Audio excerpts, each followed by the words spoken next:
Hi guys, welcome to Topical Network. It's a pleasure to have you here. It's your girl Idemudia.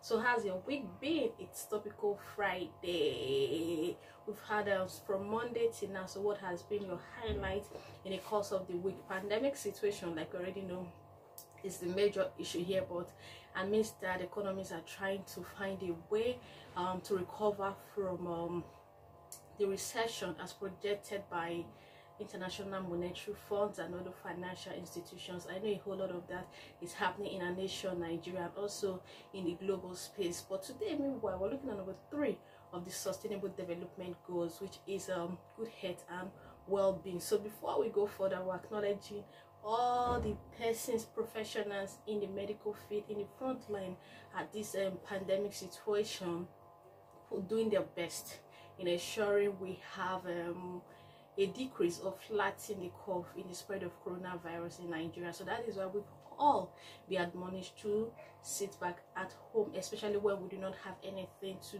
do outside our homes, or if we're not on essential services. Please, no economic activities out, so you have to be indoors. So again, we'll be looking at the parameters and how far we have gone in achieving this particular goal. It is very significant that we reiterate this, because this is I think this is a pandemic situation, so health, we have seen, is very vital for the well-being of a nation. So let's look at what WHO has told us about this goal, or United Nations, and how far we can go. Okay, the objective here is vaccinate your family and protect them and improve public health. Pandemic, let's even take the instance of pandemic. It's a public health. Everybody is being affected. If it is not managed properly, it spread from one person to another. So that's why we've been admonished, we've been told to do everything we can to ensure okay, again, the goal here is to ensure healthy lives and promote well-being for all at all ages. Everybody in a nation is very significant. The child, the young, the old, we are all very significant. That is why the government is doing its best. NCDC, WHO, they're doing everything they can to preserve and sustain life, especially this period. I'm not sure there is any nation that would want to increase the fatalities. We've had cases since the first confirmed cases in Nigeria. At least we've had upward cases, confirmed cases. In same vein, we had very few fatalities, and we've also had result of discharged cases. I think as of today we're in about 442, and I'm sure we also have discharged cases, as those that have recovered from this. And why is this goal very important? Ensuring healthy life and promoting well-being is important to the building of prosperous societies. Every nation, nationals, individual, government want to be prosperous. People even want to live from developing emerging markets to developed nation, but that is another, that has a lot of indices it has to pass before it gets into that. But really, health is what, let's even say that from the individual. So if health is what for the individual, then transcend from the individual to the family, then from the family to the larger society, then the nation.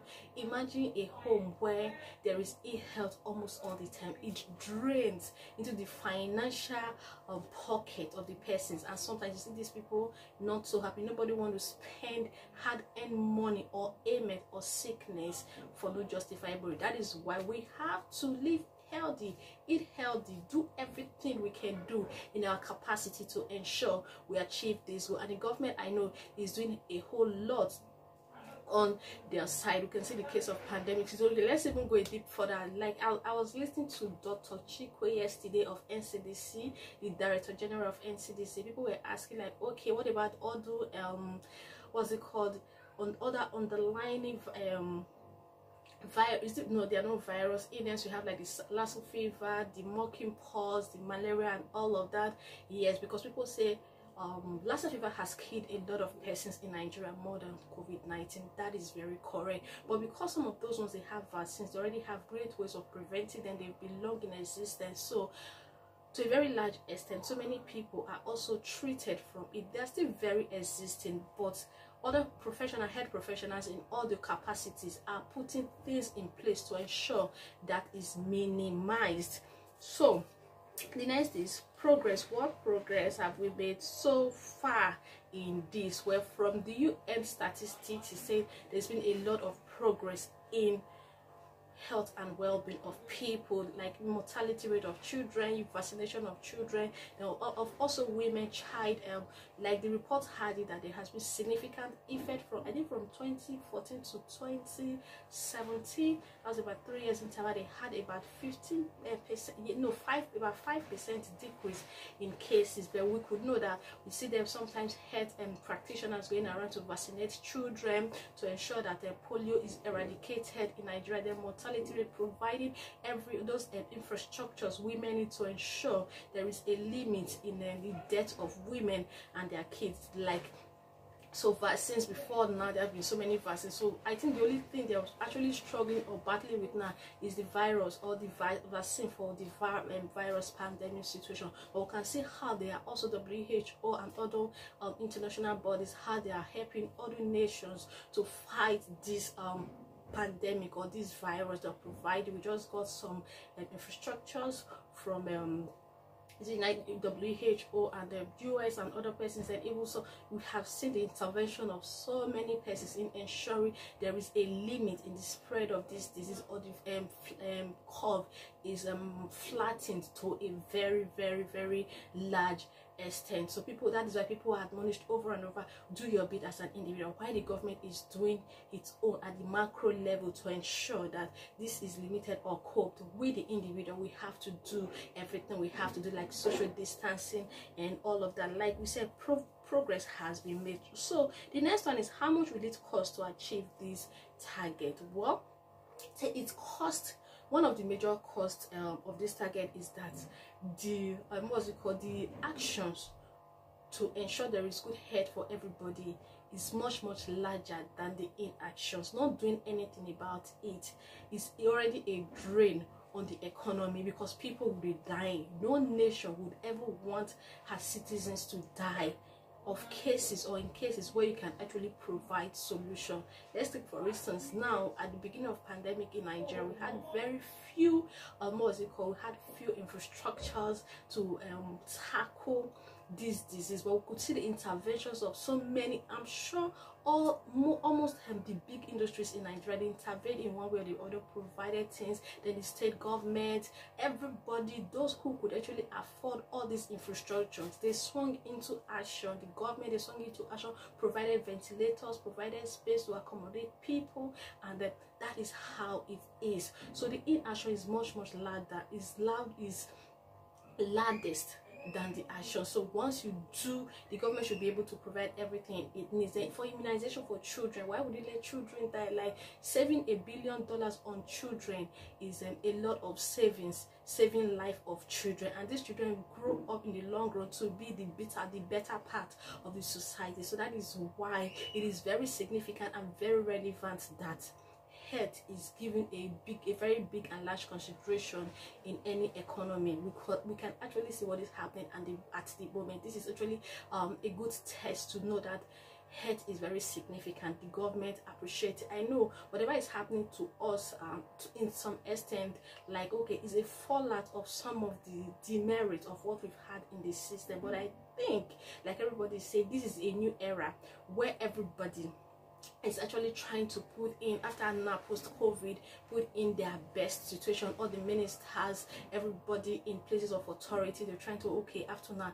they're going to do everything they have to do to provide that enabling society for everybody in Nigeria. This is very significant for the well-being of everyone, after all, because whether we like it or not, the place of macroeconomics is very significant in micro. We'll talk about the macro. It means what the government has to do in ensuring that the individual, the family are living very well. We wouldn't have had a lot of poverty, a lot of hunger in the land if some of the macroeconomies in place before now was very valid or very strong enough to ensure that people are dependent to a very large extent on themselves. We could see the outcry of persons at times like this, like feeding, hunger everywhere. So let's hope and pray that after now the government will do a lot of things. Then what can I do? I'm going to take this, I'm going to drive this home with the pandemic situation we have now, which is social distancing, the preventive measures by WHO and NCDC. It circulates around everywhere. These are some of the things we need to do when it comes to public health awareness. Create awareness for your family. Know some of the things you have to know. Create awareness for your family, for individuals around you, for your community. Intervene. And in cases when you have to let the government know what you're supposed to do, social media is doing a whole lot of things. Just speak up, and it is very significant. I'm sure the authority responsible, they will swing into action about all of this thing. It is so interesting to know how social media is doing a lot of good. The internet and social media is doing a lot of good in our nation these days, but that's sometimes the very largest when the government, they really want to intervene. So it is you have to do what you have to do. Like we know the preventive measure, amongst which, and wash your hands very well and thoroughly with water and soap for at least 20 seconds.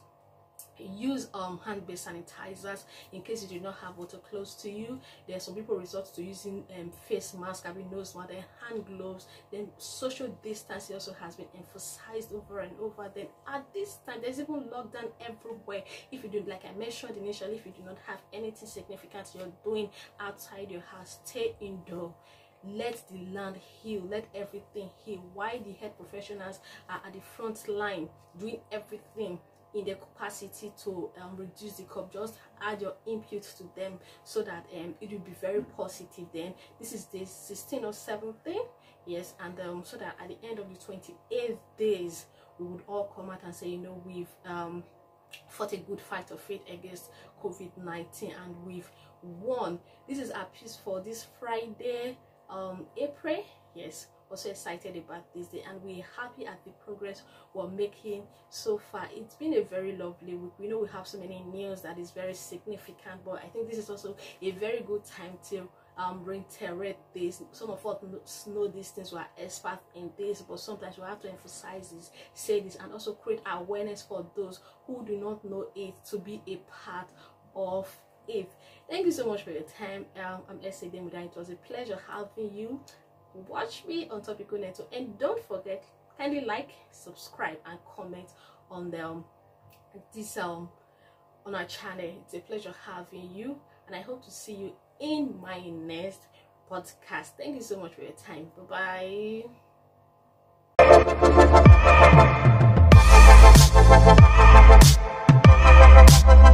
bye.